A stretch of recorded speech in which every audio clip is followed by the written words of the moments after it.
हे friends, आप सभी का स्वागत करते हैं चैनल पर एक बार फिर से। अटल बिहारी वाजपेयी मेडिकल यूनिवर्सिटी उत्तर प्रदेश से फ्रेंड्स आप सभी लोगों के राउंड फर्स्ट की काउंसलिंग स्टार्ट हो गई है। देन कुछ ऐसे स्टूडेंट्स हैं फ्रेंड्स जो यहाँ पर नॉट क्वालिफाइड हो चुके हैं। तो क्या उन छात्रों को यहाँ पर स्टे राउंड में पार्टिसिपेशन करने को मिलेगा? तो ये डाउट बहुत ज़्यादा बढ़ चुका है स्टूडेंट्स के बीच में, बहुत ज़्यादा ही टेंशन में है। काफ़ी लोग मुझे कमेंट्स भी कर रहे हैं कि अगर नॉट क्वालिफाइड हैं तो अब क्या करें, कुछ ऐसा हो सकता है क्या उनको क्वालिफाइड किया जाए या फिर किसी भी राउंड की पार्टिसिपेट करने दिया जाएगा या नहीं दिया जाएगा। तो चलिए वीडियो स्टार्ट कर लेते हैं फ्रेंड्स। आप सभी लोगों का ये डाउट क्लियर कर दें कि आप जो नॉट क्वालिफाइड स्टूडेंट्स हैं तो वो यहाँ पर कौन से राउंड में पार्टिसिपेट कर पाएंगे या नहीं कर पाएंगे। और देखिए फ्रेंड्स, यहाँ पर काफ़ी ज़्यादा मुझे ऐसे कमेंट्स आए हुए हैं जिनके मार्क्स तो ठीक है लेकिन उनका जो क्वालिफाइड है, ठीक है, स्टेटस जो क्वालिफाइड है वो नॉट क्वालिफाइड हुआ है। बिकॉज देखिए, आपको मैंने यहाँ पर परसेंटाइल और परसेंटेज के बीच का डिफरेंस भी आपको बताया था कि परसेंटाइल कब आपका यहाँ पर रखा जाता है। अब मान लीजिए यहाँ पर आपका जो एग्जामिनेशन था फ्रेंड्स वो 200 मार्क्स का था। तो अब यहाँ पर परसेंटाइल से मतलब होता है फ्रेंड्स कि आपका यहाँ पर 200 में से जो हाईएस्ट स्कोर होता है, सपोज दैट यहाँ पर एक स्टूडेंट ने 170 स्कोर किया है और उसके अलावा किसी ने 170 स्कोर नहीं किया, तो यहाँ पर ये इसको क्या कहा जाएगा कि 200 में से 170 स्कोर करने वाला स्टूडेंट्स क्या है, 100 परसेंटाइल लेकर के आया हुआ है। इसके अकॉर्डिंग यहाँ पर आपका जो कैटेगरी डिस्ट्रीब्यूशन हुआ था परसेंटाइल का, जैसे कि जर्नल के लिए आपका कितना था, 50 परसेंटाइल था, ओबीसी के लिए आपका 45 था, 40 परसेंटाइल था, ठीक है, और ईडब्ल्यूएस का सर्टिफिकेट अगर आपने लगाया था तो 45 परसेंटाइल था। इस तरीके से आपका डिस्ट्रीब्यूशन हुआ था परसेंटाइल का। तो ये मैंने ऑलरेडी आपको बताया ताकि आपको कन्फ्यूज़न क्रिएट ना हो, लेकिन फिर भी बहुत ज़्यादा डाउट यहाँ पर रहा फ्रेंड्स आपको नॉट क्वालिफाइड स्टूडेंट्स को क्या यहाँ पर कोई भी कह सकते हो काउंसलिंग में पार्टिसिपेशन करने के लिए मिलेगा या नहीं मिलेगा। तो चलिए एक बार स्टार्ट कर लेते हैं वीडियो। आप सभी से रिक्वेस्ट है फ्रेंड्स, अगर आप नए हो तो जल्दी से सब्सक्राइब कर लीजिए चैनल को, बेल आइकन प्रेस कर दें, और टेलीग्राम इंस्टाग्राम चाहते हो तो ज्वाइन ज़रूर कर लीजिएगा, डिस्क्रिप्शन में लिंक मिल जाएगा। तो चलिए वीडियो स्टार्ट करते हैं। तो देखिए फ्रेंड्स, मेरे पास में ये ऑनलाइन ऑन कैंपस जिसे स्टे राउंड काउंसलिंग या फिर ये आप कह सकते हो कि लास्ट ईयर की ऑफलाइन काउंसलिंग की गाइडलाइन है, ठीक है। तो इसके अकॉर्डिंग मैं आपको सारी चीज़ें क्लियर कर दूंगी। अब देखिए यहाँ पर जो पॉसिबिलिटीज़ होती हैं फ्रेंड्स आपकी ऑनलाइन ऑन कैंपस की, जो यहाँ पर काउंसलिंग होगी यानी स्टे राउंड होगा या ऑफलाइन आप काउंसलिंग जिसे कह रहे हैं, तो इसमें बहुत ज़्यादा ऐसे चांसेस होते हैं फ्रेंड्स जो रेयर होते हैं कि आपकी काउंसलिंग हो।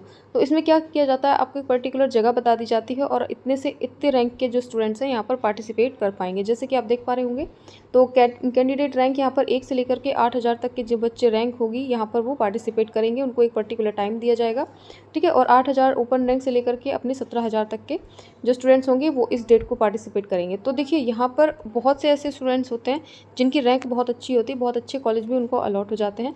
बट कुछ ऐसे स्टूडेंट्स होते हैं जिनकी रैंक बहुत अच्छी होने के बावजूद भी कुछ कॉलेज अलॉट नहीं होते, जैसे 200 रैंक पर उनको कोई कॉलेज अलॉट नहीं हुआ बिकॉज प्रेफरेंस सही नहीं दी, ठीक है। अगर प्रेफरेंस सही नहीं है तो कॉलेज अलॉट होने के चांसेस भी थोड़े डिक्रीज़ हो जाते हैं। तो ये तो सारी चीज़ें देखिए फ्रेंड्स आपकी अलग चीज़ें हैं, इसको आपका कोई लेना देना नहीं है, तो इसको हम अभी छोड़ देते हैं।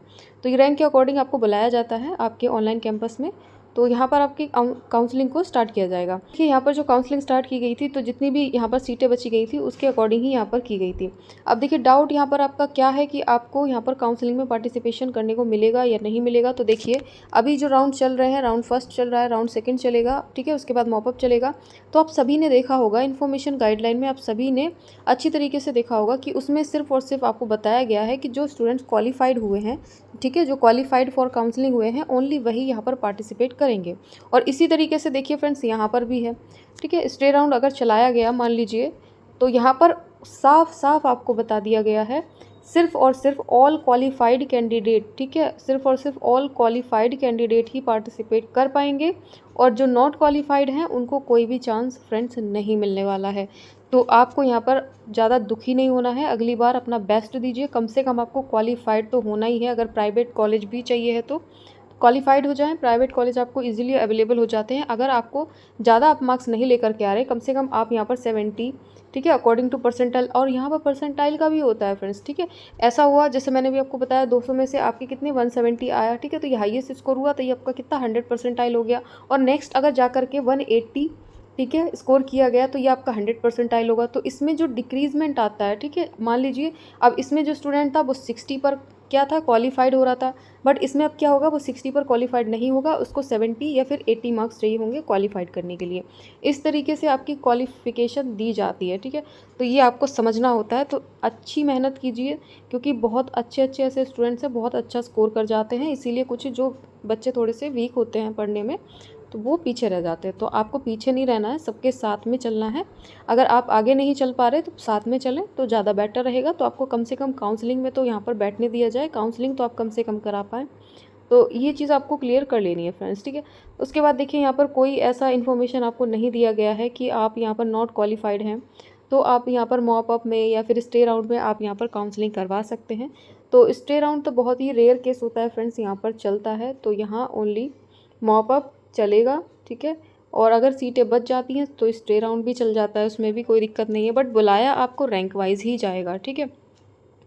तो आई होप ये चीज़ें आप समझ गए होंगे। तो सारी चीज़ों को समझने के बाद में अब आपको क्या करना है फ्रेंड्स, फिर से तैयारी करनी है और अच्छा स्कोर लेकर के आना है, कम से कम क्वालिफाइड होना है, ठीक है। तो नॉट क्वालिफाइड के लिए यहाँ पर कोई भी सॉल्यूशन नहीं है। आप बेकार में ही परेशान हो रहे हो, आप कितनी ही वीडियोस देख लीजिए यूट्यूब पर, ठीक है, आपको कोई भी नहीं बताएगा कि यहाँ पर जो नॉट क्वालिफाइड स्टूडेंट्स हैं कि वो अब क्या करें, बिकॉज सबको व्यूज़ चाहिए होते हैं, राइट इन्फॉर्मेशन कोई नहीं देगा। ये मैं आपको क्लियर अभी कर देती हूँ। और शायद ये वीडियो देखकर काफ़ी ज़्यादा स्टूडेंट्स ऐसे हों जो गुस्सा हो जाएं या फिर नाराज़ हो जाएं कि ऐसा नहीं है। तो आप इसको देख लीजिए, टेलीग्राम चैनल पर रखा हुआ है, खुद से आप इसको स्टडी कीजिएगा, ठीक है।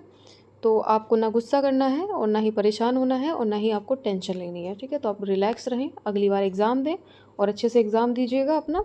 Best of luck friends. और अभी के लिए इतना ही। चलिए लाइक कर दीजिए वीडियो और चैनल को सब्सक्राइब करके रखें। चलिए फ्रेंड्स, आपके साथ में मैं अवेलेबल रहूँगी आपकी हेल्प के लिए। So thanks for watching dear friends.